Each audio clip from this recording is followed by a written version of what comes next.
Skratka, če zdaj mi imamo morje do odprtega morja in če Hrvaška želi izvajati tam neko jurisdikcijo, potem bi bil to verjetno njen problem in njeno izzivanje incidentov. Ja, seveda bi bil.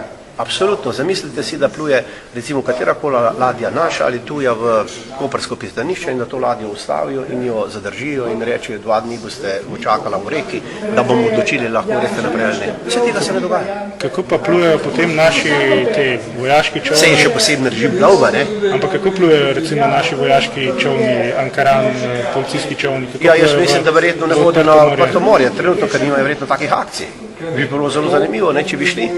Ker zadnjič se je pojavil podatek, ne, da naj bi Ankaran pač plul preko italijanskih teritorijalnih voda, da ne bi izzival incidentov. V bistvu se Slovenija sama izogiba incidentov. Možno. Jaz mislim, da naš čovn bi lahko mirno plul in ne bi izzival incidentov, ker mi izhajamo z tega, da to pravico imamo.